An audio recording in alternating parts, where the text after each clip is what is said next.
मग सशाने लुसलुशीत गवत खाल्ले आणि लाल लाल गाजर खाल्ले आणि मग झऱ्याचे थंडगार पाणी प्याले. मग सशाला आली पेंग, कारण त्याचा पोटोबा भरला होता आपल्या नानू सारखा. मग कासव हळूहळू हळूहळू पुढे चालले. त्याने पाहिले ससा तर झोपलेला आहे. मग ते तसेच पुढे जात राहिले. खूप वेळानंतर सशाला आली जाग आणि त्याच्या लक्षात आले की आपण तर खूप वेळ येथेच झोपलेलो आहोत. तो धावत सुटला पण तो तेथे पोहोचेपर्यंत कासव आधीच पोहोचले होते आणि ससा हरला. अरे संपली गोष्ट, आता तरी टाळ्या वाजवा. 16 जानेवारी 1901 हा दिवस उजाडला तो एक अनामिक हुरहुर घेऊनच. कुणालाही कल्पना नव्हती की न्यायमूर्ती महादेव गोविंद रानडे या अलौकिक व्यक्तिमत्वाच्या आयुष्याला त्या रात्री पूर्णविराम देण्याचे नियतीने ठरवले होते. एका अविस्मरणीय युगपुरुषाचा अंतिम क्षण उंबरठ्याशी येऊन पोहोचला होता, चाहूलही न देता. तोच हा दुर्दैवी दिवस. हे काय, अजून दंगा चालूच आहे? मला वाटलंय आता तरी आराम करीत असता. अहो, आज इतके प्रसन्न वाटते आहे की आम्हास कोणता आजारच झाला नव्हता असे वाटते आहे. खरे देवाने ऐकले म्हणावे. बरे, त्या डॉक्टरांना सांगा आज नाही आला तरी चालेल. नको, त्यांस आपले काय ते येऊन जाऊ दे एकदाचे, आणि त्यांचे बरे वाटेल. तुमची तब्येत इतकी छान आहे हे पाहून. बरे. आणि हे काय, गोष्टीच्या नादात फरार राहिलाच की तसाच. अरे घ्या घ्या नानू, घे.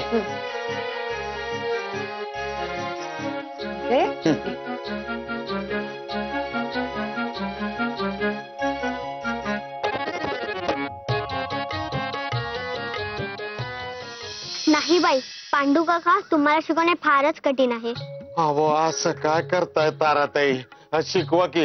अहो, धाकल्या मालकांनी मला सांगितलंय रोज रमावहिनी साहेबांच्या समोर बसायचं आणि एक तरी दाडा गिरवायलाच पाहिजे. बरं काय आहे, रमावहिनी साहेबांना कुठे फुरसत. एकतर धाकल्या मालकांचा आजारपण, त्यात वसतिगृहाच्या काही बायका येऊन बसत्यात, त्यांच्याशी बोलत्यात, त्यांचं लिहिणं होतं, त्यात 2-4 घटका जातात. आणि मग टपाल घेऊन बसतात रमावहिनी साहेबांच्या समोर. परत रमावहिनी साहेबांना संध्याकाळी आपलं हायच रगड काम. मग मी त्यांच्या माग मला शिकवा अशी भुनभुन करणं चांगलं दिसतं का? म्हणून म्हणलं ताराताई शिकवा की. पण पांडू काका तुम्हाला श्रीच जमत नाहीये. जमतोय की. हे काय शिरी? पांडू काका शिरी नाही, श्री. तो पाठीवरचा श्री. पाठीवरचाच म्हणलो. शिरी नाही बाई, शिकवता यायचे मला. ताराताई अहो, तुम्ही पाठीवर लिहून दिलेलंच म्हणलोय. हे काय शिरी. देवा, आता कोण शिकवणार मला? हो बाबा. मग आमचे म्हणणे पटले का तुला? होय, बाळ गंगाधर टिळक फारच उत्तम गणित शिकवत असत. फर्ग्युसनचे विद्यार्थी अगदी लुब्ध होते. परंतु टिळकांनी राजीनामा दिला तेव्हा तुमचेच शब्द आठवले मला. होय, बाळ गंगाधर टिळक हा धडाडीचा राजकारणी आहे. ते पूर्ण वेळ करण्याची उर्मी त्याला काही स्वस्थ बसू द्यावयाची नाही. कॉलेजच्या चौकटीचा त्यास जाच वाटू लागेल आणि वेळेच्या बंधनातून मुक्ती मिळविण्यासाठी तो राजीनामा दे. तेव्हा त्याच्याच कॅपॅसिटीचा दुसरा एखादा प्रोफेसर हवा. त्याच्या तयारीत राहा असे आम्ही म्हटले होते. अगदी तसेच झाले. तुमच्या सल्ल्यानुसार मी धोंडो केशव कर्वे यांचेवर नजर ठेवून होतो. टिळक राजीनाम्यावर ठाम आहेत म्हटल्यावर मी अण्णासाहेब कर्व्यांना लागलीच निरोप धाडला. टिळकांचेही विचारले. त्यांचेही कर्व्यांचे नाव पसंत पडले. कर्व्यांच्या शिकवण्यावरही विद्यार्थी अतिशय खुश आहेत. धोंडो केशव कर्व्यांविषयी का बोलता आहात? होय. मागच्याच वर्षी अनाथ बालिकाश्रमाची स्थापना केली त्यांनी, तेव्हा भेट झाली होती आमची. अत्यंत कष्टाळू आणि निरलस गृहस्थ आहेत. फार चांगला उपक्रम आहे त्यांचा. आम्ही मिळून अनेक योजनांवर चर्चा केली. केवळ मुलींसाठी म्हणून एक महाविद्यालय असावे, जेथे मुलींस कन्या, पत्नी, माता आणि एक स्वावलंबी स्त्री म्हणून अतिशय उत्तम जीवन व्यतीत करण्यासाठी शास्त्रशुद्ध शिक्षण मिळेल. पाककला, शिवणकला, रोग्यांची शुश्रूषा, गृहव्यवस्थापन, बालसंगोपन अशा अनेक विषयांचा त्यात समावेश असेल, असे त्यांचे स्वप्न आहे. दीर्घकाळ बोलत होतो आम्ही त्याविषयी. आता हिंगणे येथे जागा मिळाली आहे हो त्यांस. गणेश गोविंद गोखले यांनी दिली आहे जमीन. त्यामुळे या साऱ्या गोष्टी हळूहळू का होईना पण नक्कीच शक्य होतील. बरे, त्यांच्या पत्नी गोदूताई कशा आहेत? त्यांचे मोठेच कौतुक आहे. अण्णासाहेबांनी हे खडतर व्रत घेतले आहे. शिवाय अशा माणसांच्या अंगी ध्यासापोटी थोडा हट्टीपणा आलेलाच असतो. घरच्यांना त्याची झळ सोसावीच लागते, पण त्याही मोठ्या कणखर आहेत. बरे, बोलण्याच्या भरात सरबत राहील. आणि पुण्याच्या साऱ्या गोष्टी सांगून झाल्या म्हणजे निरोप धाडा. मग वाढते उन्हून जेव्हा वयास. कालपासून तब्येत चांगली आहे आणि पहा आज पट्ट शिष्य देखील भेटला. योग चांगला आहे. येते मी. तर अजून काय नवीन पुण्याची खबर पाहते. वा, मटकीची उसळ फारच रुचकर झाली आहे. अरे कोल्हापुरात भिजवलेले शेंगदाणे घालून करायची पद्धत आहे ना, तशीच केली आहे. आणि वर थोडेसे दही घातले आहे. त्याने इतकी सुरेख चव आली असेल हो. सारा काही खटाटोप या रमेचा. काहीही करून तू 4 घास जास्त जावे हा प्रयत्न आहे बिचारीचा. मग तो प्रयत्न सफल झाला म्हणावा. आता वाढा आणखी थोडी.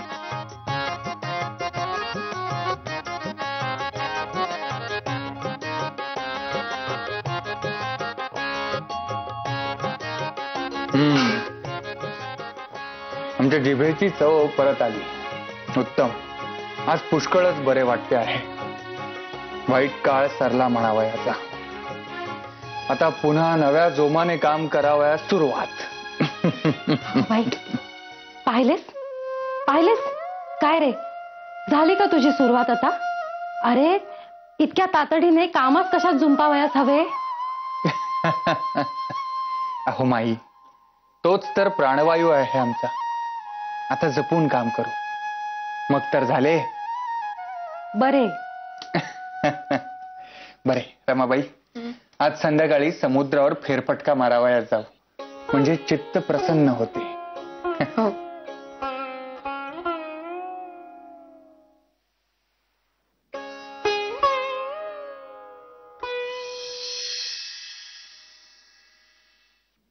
माई. अगो बाई, दातार, नमस्कार करतो. आयुष्यमान भव. काय रे, कुठे होतास तू? पूर्वी बाळम भटजींना हिशोब देण्यासाठी यायचास, तो आता अगदी नाहीसाच झालायस. होय, हिमालयात भ्रमंती करीत होतो. असे? हो, काशी मथुरा केल्यानंतर केदारनाथाला गेलो होतो. अगो बाई, अरे बाळम भटजी सुद्धा? हो, त्यासाठीच मुद्दाम भेटायला आलो. अरे पण मग त्यांना नाही का आणायचे सोबत? त्यांचा काहीच ठाव ठिकाणा नाहीये रे. कसे आहेत ते? बरे आहेत, पण प्रकृती थोडी खालावली आहे. थकल्यासारखे वाटतायत. केदारनाथाच्या पायथ्याशी एका मठात आहेत. अगो बाई, अरे पण मग त्यांना जबरदस्ती करून तरी घेऊन यायचेस. ते एक हट्टीपणा करून एकट्याने निघून गेले. अरे पण तू तरी? माईसाहेब, तेथे हिमवृष्टी मोठी जोराची आहे आणि बाळप भटजींना केदारनाथाच्या भेटीची आस लागली आहे. परंतु त्यांची तब्येत आणि हिमवृष्टी यामुळे ते डोंगराच्या पायथ्याशीच आहेत. अजून दर्शनाचा योग जुळलेला नाहीये आणि दर्शन झाल्याशिवाय तेथून परतायचे नाही असा त्यांचा पण आहे. पण त्यांची तब्येत पाहता केदारनाथाचे त्यांना दर्शन होईल असे वाटत नाही. अरे देवा.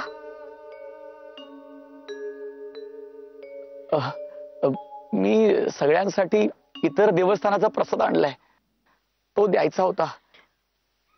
ठीक आहे, तू तू आज जा.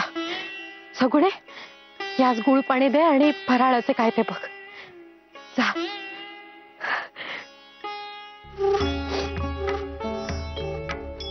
म्हणजे अद्याप केदारनाथाचे दर्शन झालेलेच नाही.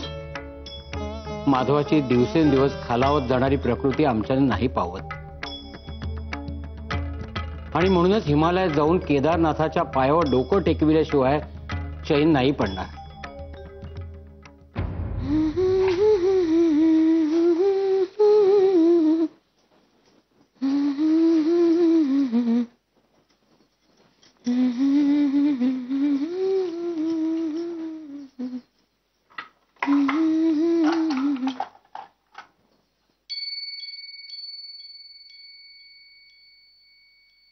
रमा, झालीस का तयार? ईशा, हे काय आज नवीन?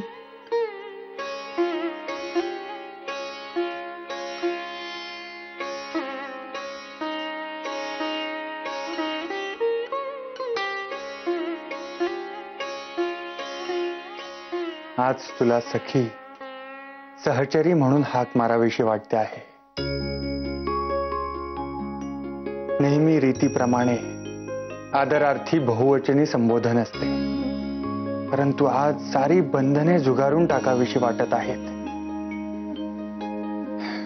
कधी कधी रिवाजांची चौकटही काचू लागते. पण मग आहे काय आज मनात? समुद्रावर जायचे म्हणालात ना, म्हणून तयारी करत होते. तयार होच, पण नेहमीपेक्षा थोडी वेगळी, सजलेली, नटलेली, फुले माळलेली, कोणत्याही दडपणाखाली नसलेली रमा पहावयाची आहे मला.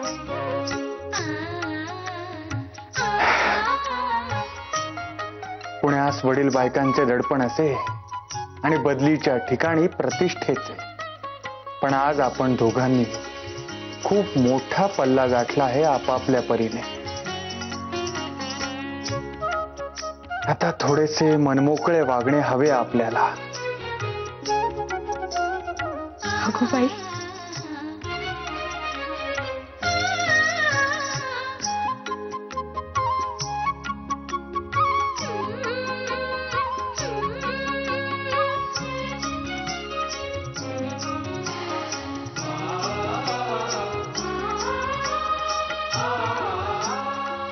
रमा, ही फुले माळ, तुझे प्रसन्न रूप डोळे भरून पहावयाचे आहे मला. आणि चटकन तयार हो, सूर्यास्ताची शोभा चुकवावयाची नाही.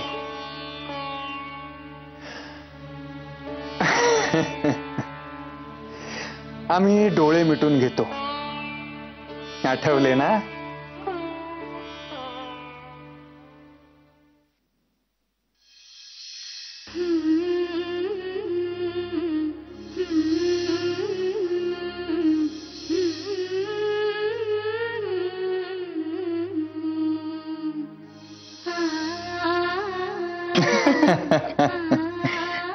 बरे, होते मी तयार.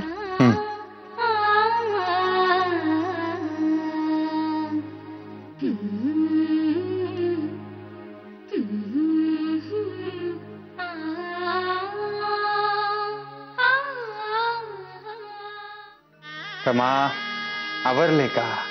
हो, झाले. मग उघडू डोळे. हो.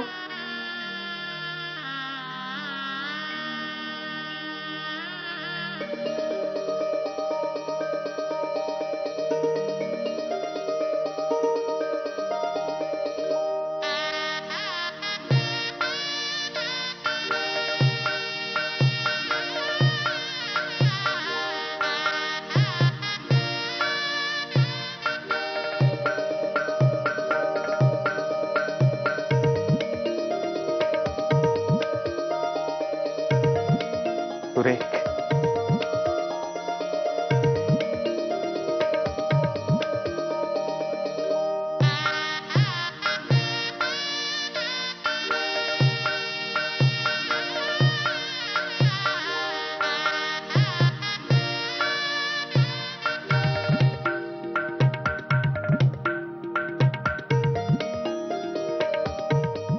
अहो असे काय बघताय?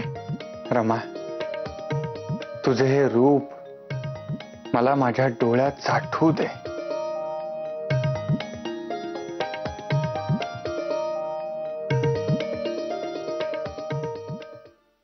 रमा, हा गजरा आज आम्ही तुझ्या केसात माळू.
खसचा सुगंध आम्हास अतीव प्रिय आहे. परंतु राजकारण, समाजकारण, वाचन, कोट या साऱ्याच धबडग्यात कित्येक वर्षे ही कुपी आम्ही उघडलीच नाही. आणि मग आजारपणात सारेच विसरून गेलो. परंतु आता हा सुगंध अखंड दरवळत राहील. रमा, यापुढे माझ्या डोळ्यासमोर तू अशीच हवी आहेस. उल्लसित, आनंदित, कायम उत्कट नजरेने माझ्याकडे पाहणारी.